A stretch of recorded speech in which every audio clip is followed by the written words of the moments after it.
Bismillahirrahmanirrahim. Assalamualaikum warahmatullahi wabarakatuh. Waalaikumsalam warahmatullahi wabarakatuh. Alhamdulillahi rabbil alamin. Wabihi nasta'inu ala umurid dunya waddin. Wassalatu wassalamu ala ashrafil anbiya'i wal mursalin. Sayyidina wa maulana Muhammadin. Wa ala alihi wa ashabihi wa man tabi'ahum bi ihsanin ila yaumiddin. Amma ba'd. Kembali lagi bersama kami di channel PPMI Mesir TV dalam segmen Lentera Hikmah. Dalam kesempatan kali ini kami akan menjawab pertanyaan-pertanyaan yang telah ditanyakan oleh masyarakat Indonesia, yaitu melalui Google Form ataupun media sosial. Dan telah hadir di tengah-tengah kami yaitu Ustadz Muhammad Azwar Anas LC, mahasiswa pasca sarjana Fakultas Ilmu Quran dan Qiraat Al-Azhar cabang Tontoh. Assalamualaikum Ustadz. Waalaikumsalam. Alhamdulillah bikhair. Alhamdulillah. Sehat alhamdulillah. Dalam kali ini kami akan menjawab pertanyaan-pertanyaan seputar ilmu Al-Quran. Betul, Ustaz? Mungkin kita langsung masuk ke pertanyaan-pertanyaan. Untuk pertanyaan yang pertama datangnya dari Ustadz Asep Syaiful Millah. Assalamualaikum. Dalam surat Al-Baqarah ayat 187 terdapat kalimat yang berbunyi hunna libasul lakum wa antum libasul lahun. Pada dhamir tersebut apakah ada unsur poligami? Karena penggunaan dhamirnya antum dan hunna, bukan antum dengan antunna atau hum dengan hunna. Karena artinya selalu ana dalam segi jumlah hunna lebih besar dibanding antum. Maaf kalau soalnya berbelit. Intinya pertanyaannya pada jumlah dhamirnya, dan maaf kalau misal pemahaman saya yang salah. Terima kasih. Wassalamualaikum warahmatullahi wabarakatuh. Waalaikumsalam warahmatullahi wabarakatuh. Boleh dijawab, Ustaz? Insyaallah. Bismillahirrahmanirrahim. Alhamdulillahirabbil alamin wal aqibatu lil muttaqin wala udwana illa 'alal zalimin. Baik, saudara Asep Saiful Millah. Memang ayat tersebut awalnya adalah uhilla lakum lailatas shiyamir rafathu ila nisaikum. Kemudian hunna libasul lakum wa antum libasul lahun. Yang dituju dari khitab ini adalah para lelaki. Makanya uhilla lakum dimulai. Dan rasanya di sini antum dengan hun itu tidak ada kesamaan, karena antum itu adalah dhamir untuk yang teman kita bicara, sementara hun itu adalah dhamir untuk kata kerja untuk orang ketiga ya, untuk perempuan banyak, dan hunna banyak, antum juga banyak. Jadi tidak ada beda dalam jumlah sebenarnya ya, itu di atas daripada 3 orang. Menurut saya hanya seperti itu saja. Jadi tidak ada unsur poligami di sini. Tidak ada unsur poligami di ayat ini, karena kalau poligami itu beda ayatnya, ada di surat An-Nisa. Tapi kalau di sini hanya menceritakan bahwasanya hubungan antara suami dengan istri itu adalah penyempurna. Ya, penyempurna, saling menyempurnakan antara suami dengan istri. Hunna libasul lakum wa antum libasul lahun. Ya, karena ketika kita ada istri atau ada suami, itu tanpa kita sadari kita telah tertutup aurat kita. Betul. Ya, tertutup aurat kita, semuanya terselesaikan dengan hubungan bersama suami dengan dan istri. Mungkin seperti itu saja. Lanjut ke pertanyaan selanjutnya, yaitu datangnya dari saudara Andrian. Ini ada 3 pertanyaan Ustaz. Oh, agak panjang ya. Orang 3 pertanyaan. Untuk pertanyaan yang pertama itu, apakah ketika turunnya Al-Quran, ayat Al-Quran itu sudah ditentukan ini ayat keberapa dan nama suratnya apa? Jika belum, bagaimana metode penyusunan nama-nama surat dalam Al-Quran tersebut? Langsung dijawab aja ya, yang pertama dulu. Aja, ya, jadi Saudara Andrian, untuk ini penentuan di mana letak ayat, di mana letak surat, kemudian nama-nama surat itu kalau istilah ulamanya tauqifi semua. Ya, tauqifi bukan ijtihadi. Karena tauqifi itu artinya sudah ditentukan oleh Allah Subhanahu wa taala, sudah ditentukan dengan wahyu. Nah, dan ini dapat kita ambil daripada beberapa hadis Rasulullah Shallallahu Alaihi Wasallam di sana mengatakan, tiba-tiba di depan sahabatnya salah satu penulis mushaf, maka Nabi Shallallahu Alaihi Wasallam mengatakan, "Da'u hadhil ayah fi as-suratil lati yudhkaru fiha kadza," katanya. Letakkan ayat ini di surat yang di sana ada ayat tersebut. Ya, kalau nggak salah itu adalah ayatnya di surat An-Nahl. An-Nahl atau di surat An-Nisa ayat tersebut. Maka penentuan di mana letak ayat itu sudah ditentukan oleh wahyu tauqifi. Perantara wahyu. Perantara wahyu tauqifi maksudnya sudah ditentukan. Bukan dari Rasulullah atau bukan dari para sahabat yang menulis, tidak. Ya, buktinya Rasulullah mengatakan letakkan ayat ini di tempat ini. Nah, begitu pula nama-nama surat. Nama-nama surat di beberapa hadis Rasulullah Shallallahu Alaihi Wasallam pernah bersabda, Iqra'u surat al-Baqarah, la taj'alu buyutakum maqabir. Iqra'u fiha surat al-Baqarah, katanya. Bacalah surat al-Baqarah, jangan jadikan rumah kalian itu seperti kuburan, sepi saja gitu. Ya, tidak ada cahaya Al-Qur'an maksudnya. Maka bacalah surat al-Baqarah. Nah, itu adalah salah satu nama, dan itu menandakan bahwa nama surat juga tauqif daripada Rasulullah Shallallahu Alaihi Wasallam. Jadi semua sudah ditentukan. Mungkin seperti itu. Itu untuk pertanyaan yang pertama. Untuk pertanyaan yang kedua, perbedaan bacaan dalam Al-Quran itu kan semenjak masanya Khalifah Utsman bin Affan. Sementara yang kita ketahui di masa Abu Bakar sudah ada pembukuan Al-Quran. Lantaran mengapa harus ada perbedaan bacaan atau yang lebih dikenal dengan qiraat? Apakah demikian itu menyalahi aturan bacaan Al-Quran yang sebenarnya, yang sebagaimana diturunkan oleh Rasulullah Sallallahu Alaihi Wasallam? Baik, untuk pertanyaan ini mungkin kalau kita baca sejarahnya lebih mendalam, maka pertanyaan ini tidak tepat, ya, karena pertanyaan ini mengatakan bahwa perbedaan bacaan Al-Quran itu ada di zaman Sayyidina Utsman. Tidak, yang ada pada zaman Sayyidina Utsman itu adalah pembukuannya. Atau sebenarnya bukan pembukuan, penyalinan, ya, karena disalin ulang. Karena zaman Rasulullah SAW itu kan sudah ada ditulis, sudah tertulis, cuman belum dijadikan satu buku saja, ya, belum dijadikan satu buku karena pada waktu itu kan masih wahyu itu masih turun. Wahyu itu masih turun. Seandainya dijadikan satu buku, maka akan dibongkar lagi, dimasukkan lagi, dibongkar, masukkan lagi. Akhirnya tidak dibukukan. Ya, tidak dibukukan. Maka yang ada pada zaman Sayyidina Utsman itu adalah penulisan atau penyalinan. Ya, pada zaman Sayyidina Abu Bakar juga ada penulisan Al-Quran, pembukuan kalau itu. Maka pada zaman Sayyidina Utsman disalin. Yang sudah ditulis pada zaman Sayyidina Abu Bakar itu disalin pada zaman Sayyidina Utsman. Nah, kalau perbedaan bacaan Al-Quran itu wahyu dari Allah Subhanahu Wa Taala yang ada pada zaman Rasulullah Sallallahu Alaihi Wasallam hidup.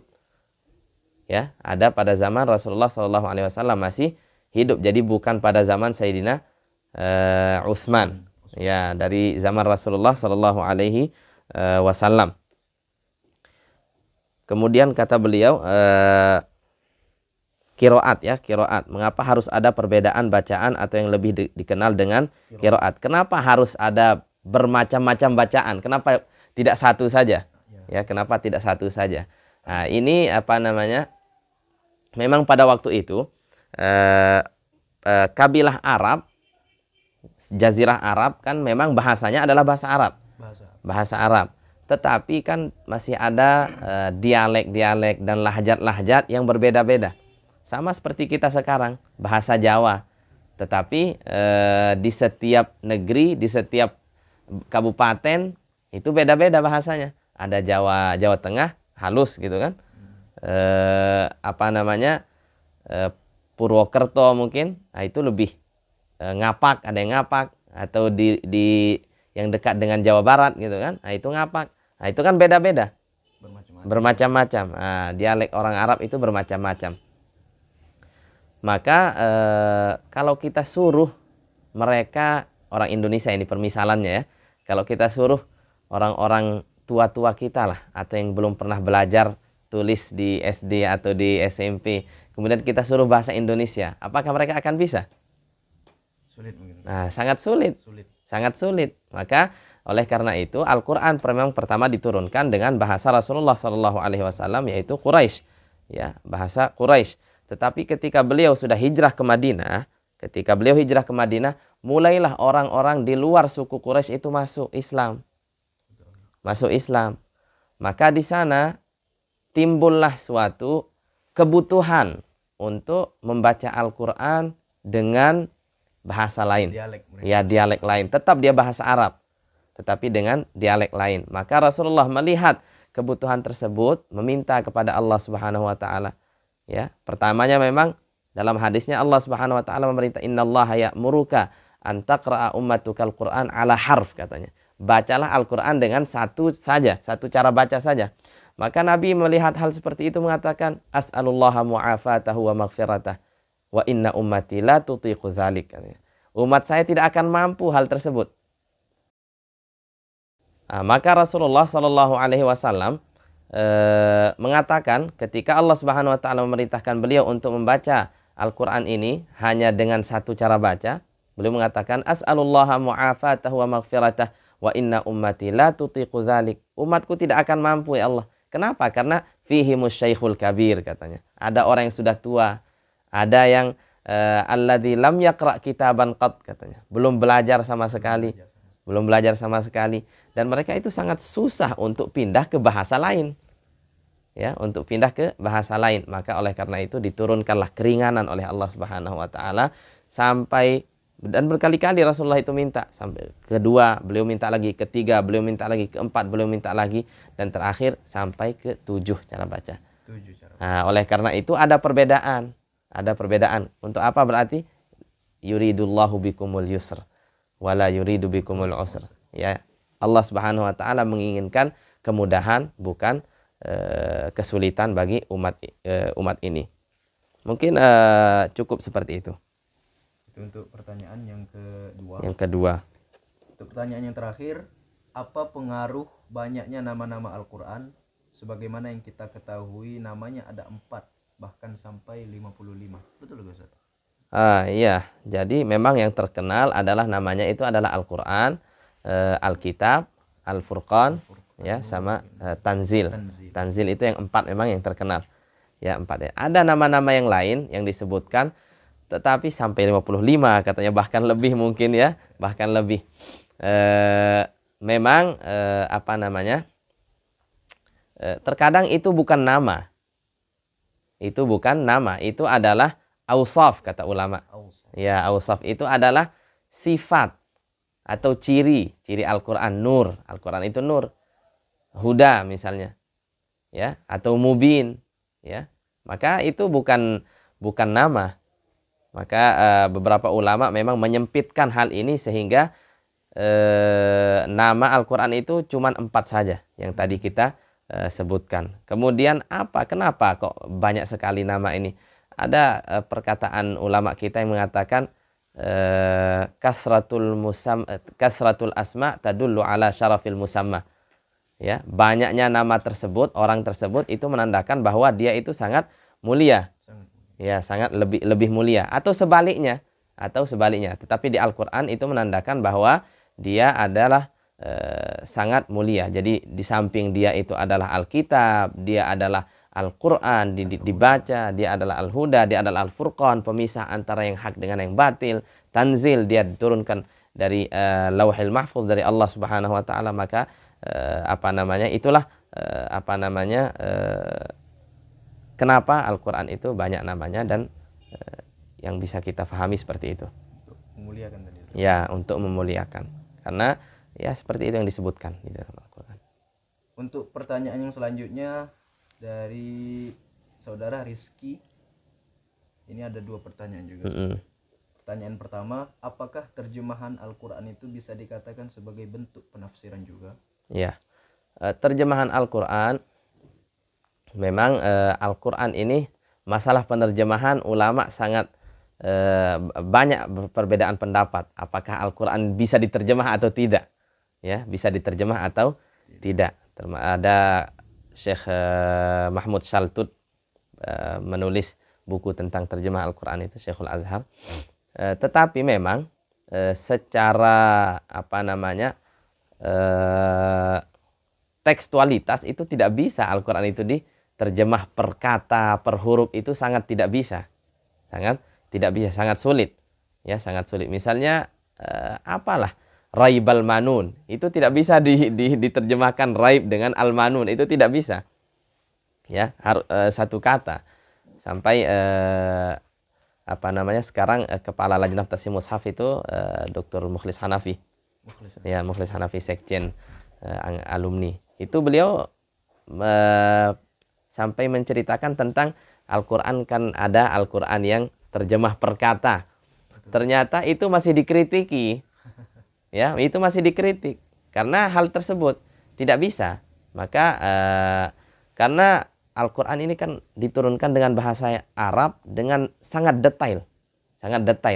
Jadi ada makna-makna yang terkandung di balik per kata, per huruf, bahkan di dalam Al-Qur'an itu ada makna yang terkandung, dan itu tidak mungkin bisa terlaksanakan kecuali dengan bahasa Arab. Nah, maka bisa jadi terjemah ini bisa diartikan sebagai bentuk daripada tafsir. Ya, bisa, tidak apa-apa. Bisa dikatakan ya. Tapi mungkin tafsir secara ringkas gitu.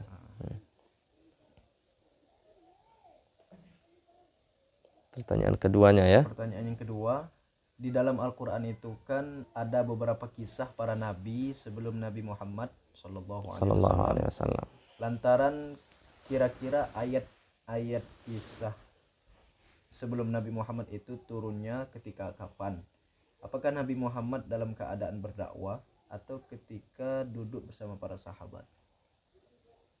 Ya, kapan turun ayatnya? Ya, turun ayat ini kan memang dari awal Nabi Shallallahu Alaihi Wasallam diangkat menjadi nabi ketika umur 40 tahun, semua kita sudah tahu, sampai akhir hayat beliau. Ya, sampai akhir hayat beliau, awal ayat yang turun kan Iqra bismi rabbikal ladzi khalaq. Kemudian yang terakhir adalah wattaqu yauman turja'una fihi ilallah di surat Al-Baqarah. Itu selama 23 tahun. Ya, 23 tahun, kurang lebih 10 tahun di Mekah dan 13 tahun di Mekah, 10 tahun di Madinah ya. Nah, jadi seperti itu. Maka ayat-ayat tentang kisah-kisah para anbiya sebelum Rasulullah Shallallahu Alaihi Wasallam itu pun turunnya ya tergantung kapan saja. Ada yang di Mekah, memang ada yang di Madinah juga. Ya, Al-Baqarah misalnya kan banyak kisah-kisah para nabi di sana juga. Ya, itu turunnya di Madinah. Nah, jadi pertanyaan ini mungkin nggak tahu saya seperti apa. Tetapi ya seperti dalam keadaan beliau berdakwah atau bersama sahabat-sahabatnya, ya ada yang ini, ada yang ini. Misalnya surat Yusuf itu turun ketika beliau diboikot di Mekah. Ya, ketika beliau diboikot di Mekah dan turun. Kenapa? Linutsabbita bihi fuadak. Ya, karena Rasulullah pada waktu itu sangat tertekan. Ya, diboikot oleh seluruh Quraisy. Nggak boleh nikah, nggak boleh jual beli, nggak boleh apa-apa di satu tempat. kemudian paman beliau Abu Talib itu meninggal, kemudian istri beliau meninggal, maka turun ini hiburan. Di samping itu juga beliau ini untuk penguatan hati beliau, untuk penguatan hati beliau. Nah, mungkin seperti itu saja. Oke, beranjak ke pertanyaan yang selanjutnya, datangnya dari saudara Adliakan. Mengapa ayat Al-Quran sering sama dan berulang? Baik, jadi ini memang istilahnya takrar ya, zahiratut takrar di Al-Quran. Ini berulang-ulang. Jadi pengulangan itu ada dalam bentuk perkata. Jadi seperti al-qari'ah, mal qari'ah, wa ma adraka mal qari'ah. Nah, kenapa berulang-ulang kata ulama, termasuk Syekh Al-Buti misalnya di kitab beliau ya, Muhammad Said Ramadan Al-Buti di kitab beliau La Ya'tihil Batil. Ya, di sana beliau sebutkan bahwa kalau pengulangan kata itu memang karena apa? Karena kata ini sangat aneh di pendengaran, maka perlu diulang-ulang. Karena aneh, maka kalau sekali saja maka tidak akan bisa dicerna langsung. Maka al-qari'ah, mal qari'ah, dan sangat keras memang perkataannya. Itu permisalan saja. Ada yang lain. Ada pengulangan dalam bentuk kalimat atau takrar al-jumal ya, dalam bentuk kalimat seperti fabi ayyi ala'i rabbikuma tukadziban di surat Ar-Rahman. Kenapa diulang-ulang? Misalnya kita sekarang, memang takrar ini adalah cara orang Arab dalam berkata atau bertutur. Biasa. Itu sama seperti kita kalau misalnya kita lagi menasihati orang yang sudah sangat lupa diri. Maka kita dulu seorang orang tua misalnya menasihati, kamu harus rajin belajar. Saya ini bapak kamu. Nah, saya ini bapak kamu. Dengar perkataan saya. Kamu jangan nakal. Saya ini bapak kamu. Dengar perkataan saya. Kan diulang-ulang. Ya, diulang-ulang. Sama. Nikmat-nikmat di surat Ar-Rahman itu sangat banyak. Maka di setiap nikmat diingatkan kita agar jangan lupa terus. Ya, sama di surat Al-Mursalat wailu yauma idzil lil mukadzibin juga sama. Ya, permisalannya seperti itu. Kemudian ada takrar maudhu', tema. Misalnya ada kisah-kisah yang berulang-ulang. Ya, kisah Nabi Nuh di sini ada, di surat Hud ada, bahkan di surat Nuh ada, Nabi Musa bahkan di setiap juz mungkin ada itu kisah Nabi Musa disebutkan. Itu sebenarnya pengulangan mungkin unwannya saja atau tema maudhu'nya saja, temanya saja di awal saja, tetapi di dalam makna yang di dalamnya itu tidak akan terulang sebenarnya, tidak terulang.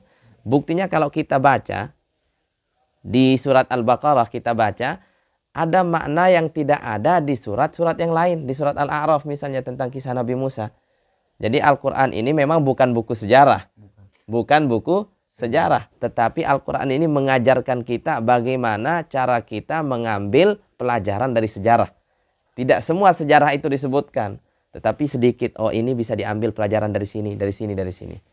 Nah, jadi itulah kenapa Al-Quran ini ada pengulangan-pengulangan. Itu bukan berarti Al-Quran ini lemah dalam bahasa, seperti tidak ada kosakata lain makanya diulang-ulang. Tidak, ya tidak.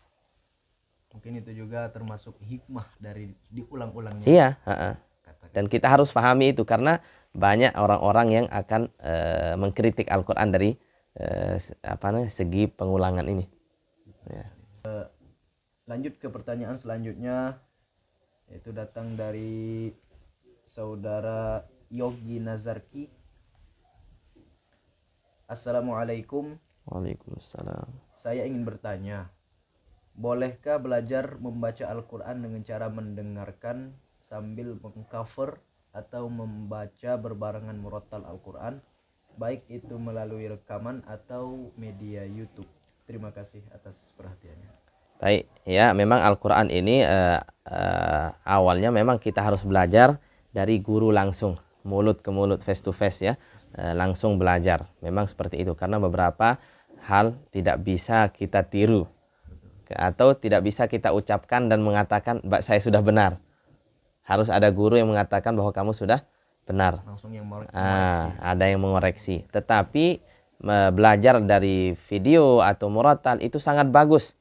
Sangat bagus, ya sangat bagus. Dan apalagi kalau misalnya mau belajar lewat murattal, pakai murattalnya Syekh Mahmud Khalil Al-Husari.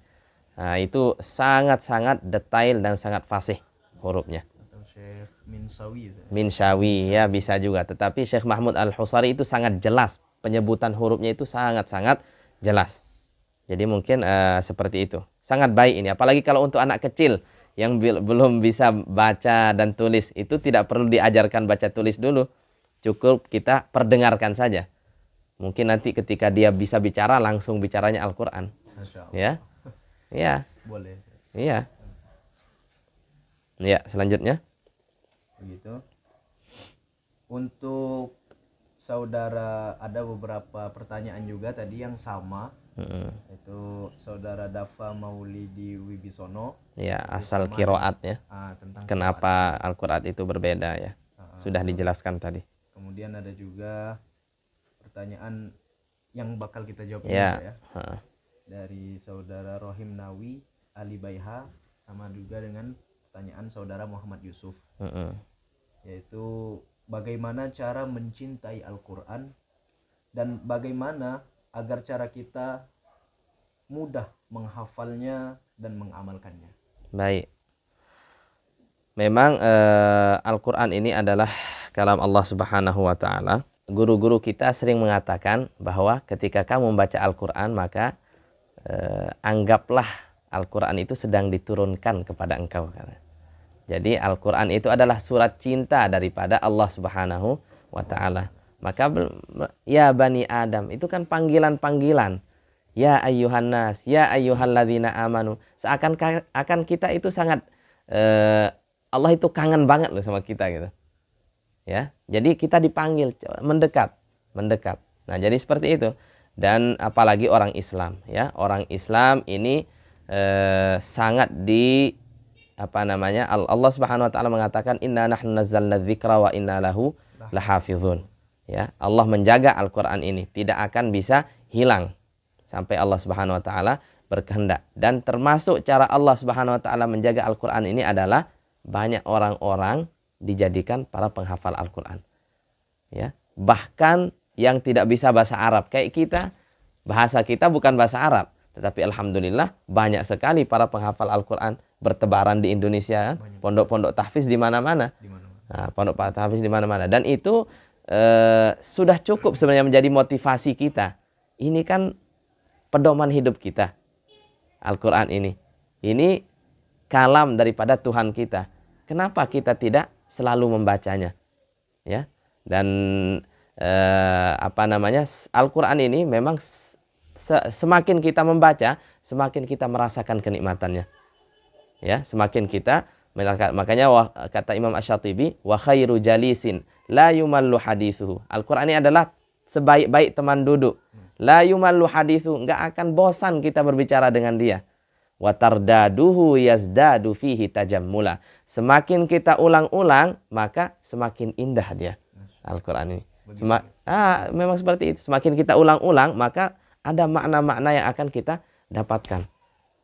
Dan bahkan ketika orang yang tidak paham Al-Quran, kakek-kakek kita atau nenek-nenek kita, ketika kita baca Al-Quran, mereka itu bisa membedakan. Oh, ini bukan lagi ketika kita bahasa Arab misalnya, mereka tahu ini bukan Al-Quran. Tetapi ketika kita ngaji, mereka mengatakan, oh ini Al-Quran. Karena beda. Nah, dan itu adalah Allah Subhanahu wa Ta'ala mengatakan walaqad yassarnal Qur'ana lidzikri fahal mim. Dimudahkan oleh Allah Subhanahu wa Ta'ala. Tidak susah menghafal Al-Quran. Sangat-sangat mudah. Intinya apa? Intinya kita itu ingin dan ada azam kuat. Nah, kita luangkan waktu kita walaupun sehari cuma satu ayat, tidak apa-apa. Buktinya kita bisa menghafal Al-Fatihah, Al-Quran juga itu. Betul. Ya, dan ayat-ayat pendek bisa kita hafal. Kenapa? Karena kita sering ulang. Maka kita perlu terus mengulang-ulang. Kita perlu terus mengulang. Yasin misalnya, surat Yasin. Sebenarnya sekarang kalau kita baca, walaupun kita belum hafal, tapi kalau kita baca, kita ngikut. Kenapa? Karena saking seringnya kita baca. Nah, maka ketika kita semakin sering kita baca, maka lama-lama insya Allah akan tertanam di dalam otak kita, apalagi di dalam hati kita.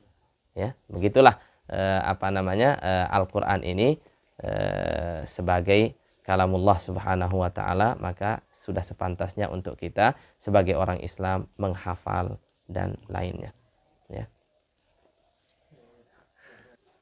Begitulah tadi pertanyaan-pertanyaan yang telah datang kepada kami melalui Google Form ataupun dari media sosial yang telah kami sediakan. Mungkin saya ingin mengutip perkataan dari kiai saya, Ustadz Kiai Haji Nur Salam Abdul Muttalib Al-Hafiz, mata'anallahu bituli umrihi. Kata beliau, ini masih berkaitan tentang menghafal Al-Quran tadi, Ustaz. Ya. Pintar bukan syarat untuk bisa menghafalkan Al-Quran. Kalaulah pintar itu syarat untuk bisa menghafal Al-Quran, seperti yang kita ketahui di luar sana banyak orang-orang yang kita kira dia pintar atau bahkan jenius, tapi nggak semua dari mereka itu hafal Quran. Betul. Dan bodoh bukan sebab.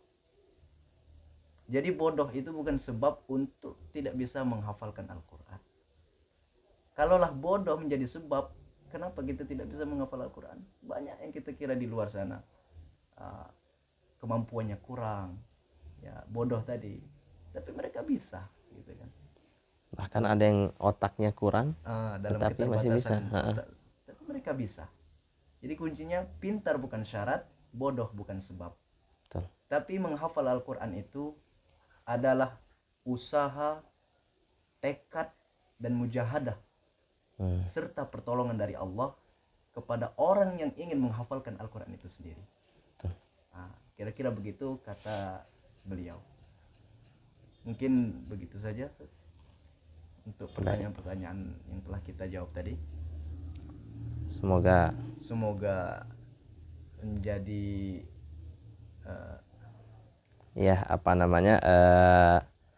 pertanyaan-pertanyaan tersebut atau jawaban-jawaban kami semoga bisa menjawab pertanyaan-pertanyaan ya dari para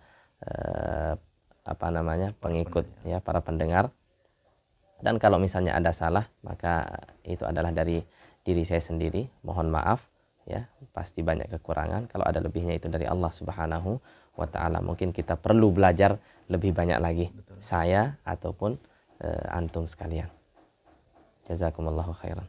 Saya juga sebagai moderator mohon maaf apabila banyak kesalahan di sana sini, baik itu dari perkataan dan segala macam. Kurang dan lebihnya akhirul kalam, wabillahi taufiq wal hidayah, waridha wal inayah. Wassalamualaikum warahmatullahi wabarakatuh. Waalaikumsalam warahmatullahi wabarakatuh. Jadi kurang.